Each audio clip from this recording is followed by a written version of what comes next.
lecture on the SHA-1 algorithm.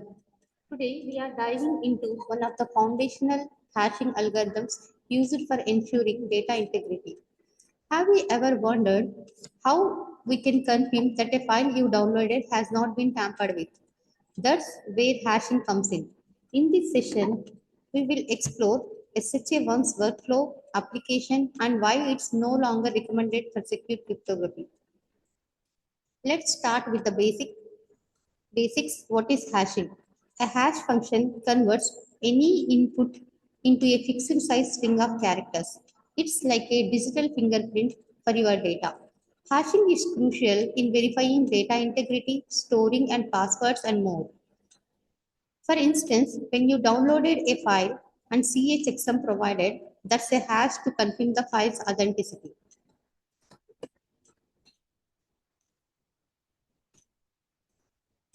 These are the properties of SHA-1 algorithm. It is deterministic. The same input produces the same hash. It is very quick to compute and irreversible process, and it is resistant to collisions. SHA-1 stands for Secure Hash Algorithm, which is developed in the year. It is developed by the NSA in the year 1993. It became widely adopted for digital signatures, SSL certificates, and file integrity checks.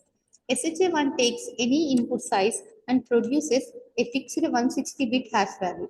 For example, if we hash the word hello, SHA-1 generates a unique 160-bit string. However, if we change even one letter, the hash completely changes, showing its sensitivity to input changes.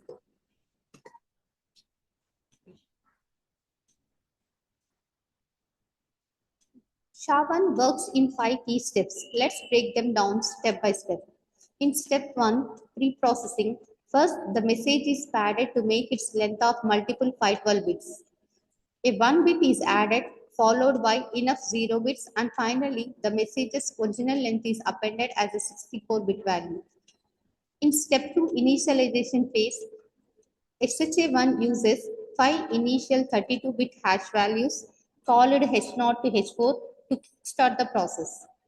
In step 3, processing in chunks, the padded message is divided into 5 12-bit blocks. Each block undergoes 80 rounds of logical operations using functions like AND, OR, XOR, and bitwise shifts. In step 4, the hash values are updated based on the logical operations. Each block refines the hash further. In step 5, final hash output. Once all blocks are processed, the final 160-bit hash is generated by combining H0 to H4. This diagram represents SHA-1 algorithm block diagram, which visually outlines the workflow of SHA-1 hashing algorithm. Let us discuss about the message. The input to the SHA-1 algorithm is message or data that needs to be hashed. In the message padding, the input message is padded to make its length a multiple of 512 bits.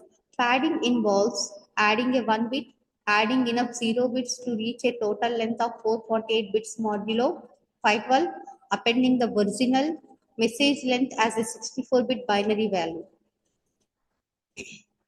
In the round-word computation, the padded message is split into chunks of 512 bits. Each 512-bit block is further divided into 80 words, where each word is 32 bits. The first 16 words are taken directly from the block, and the remaining words are derived using logical and bitwise operations.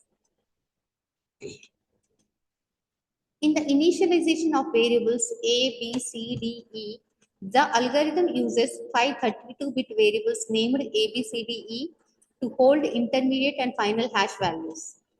These variables are initialized with the predefined constant at the start of the algorithm. The core of the SHA-1 algorithm involves 80 rounds of processing divided into 4 groups of 20 rounds each. Breakdown of rounds. In round 0 to 19, it uses the constant K1 and the logical operation it can choose, CH. In round 20 to 39, it uses the constant K2 and the logical operation it was using parity bitwise XOR. In round 40 to 59, it uses the constant K3. The logical operation uses majority. In round 60 to 79, it uses the constant K4 and the logical operation parity again it can check. What happens in each round is each round updates the hash values A, B, C, D, E based on the current word W of T. The round specific constant K and logical functions like AND, OR, and XOR and rotations using. In the final round addition, after all rounds for a block are complete, the updated hash value A, B, C, D, E are added to the initial hash values. This prepares the algorithm to process the next block. The algorithm loops through all blocks of the padded message. When the last block is processed, the final hash value is computed. The final output of the final output is a 160-bit hash derived by concatenating the updated values of A, B, C, D, E. This is the unique fingerprint of the input message.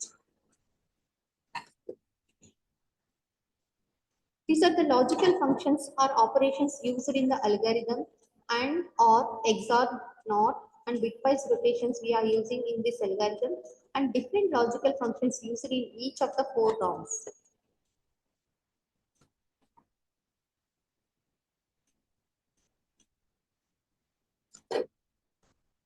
So these are the processing rounds. 80 rounds of operations, 512-bit block as an input we are taking. The output we are getting the updated hash values. We are using the constant in each round K0, K1, K2, K3, etc. This is my final output. And the security considerations here we have. SHA-1 was widely used, but in 2005, researchers found collision attacks, 2 different inputs producing the same hash. This discovery made SHA-1 unsuitable for secure cryptography.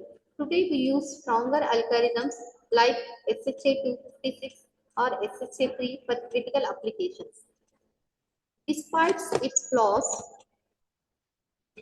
SHA-1 is still useful for non-critical tasks like basic file integrity checks. For example, many software distributions provide SHA-1 hashes to verify file downloads. Let's summarize what we have learned today. SHA-1 is a hashing algorithm that converts any input into a fixed 160-bit hash value. It played a crucial role in early digital security but is now considered insecure due to collision attacks. For secure cryptography, always use newer algorithms like SHA-2 or SHA-3. So let us explain SHA-1 program using the Open SSL library.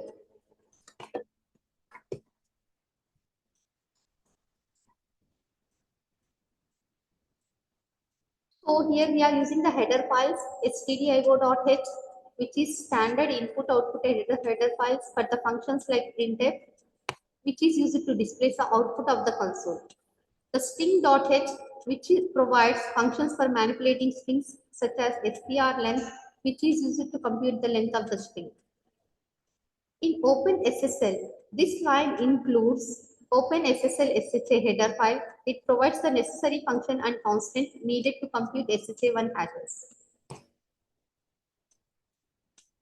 This line defines a function named compute SHA-1 that takes 2 parameters, const char star input. This is a pointer to a constant character array, the input string to be hashed. Unsigned char output SHA underscore digest underscore length. This is an array unsigned characters where the computed SHA-1 hash will be stored. In SHA digest length is defined in the OpenSSL library as 20 bytes, which is the size of the SHA-1 hash. This is the SHA-1 function call. This function provided by the OpenSSL library.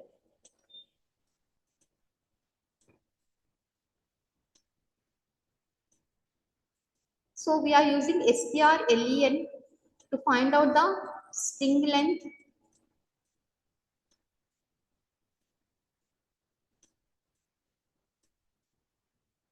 which is necessary for the SHA-1 function to process the input correctly. So this is the printing function. This line defines a function named print underscore SHA-1 that takes one parameter, an array of unsigned characters containing SHA-1 has to be printed. We are taking here a for loop that will iterate over each byte of the SHA-1 hash. SHA digest length is 20, so the loop will run 20 times here. Here, it can print each byte of the digest array in a hexadecimal format. The format specifier %0 to x means to print the byte as a two-digit hexadecimal number padding with 0 if necessary. Digest of I refers to the current byte being printed. It's the end of the loop, which can print a new line. Coming to the main function, this defines the main entry of point of the program. The input definition defines a constant character pointer input that points to the string hello world. This is the input that will be hashed. Here we have a hash buffer declaration. This line declares an array named digest of type unsigned character with a size of SHA digest length 20 bytes. This buffer will hold the computed SHA-1 hash. This line calls the compute SHA-1 function, passing the input string and the digest buffer to store the resulting hash. This is the result of the printing. Which input strings SHA-1 hash will be displayed with the format specifier %s. Then this line calls the print SHA-1 hash, passing the digest array to print the computed SHA-1 hash in a hexadecimal format. Now return 0, it indicates the program has executed successfully. This is a common practice in C to signal that the program has completed without errors. This closes the main function. To compile and run the program,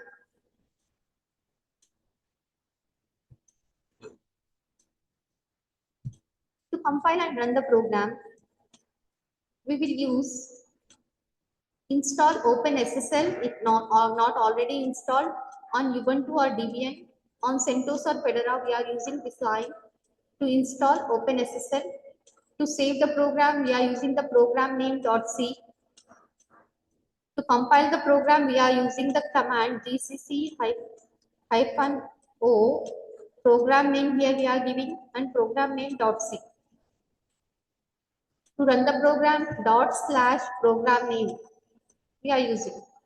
So this is the expected output for our program hello world.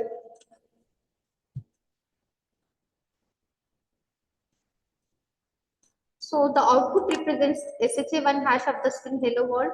The program demonstrates how to compute and print an SHA-1 hash using C and the OpenSSL library. So with this, we are concluded our session. Thanks for watching.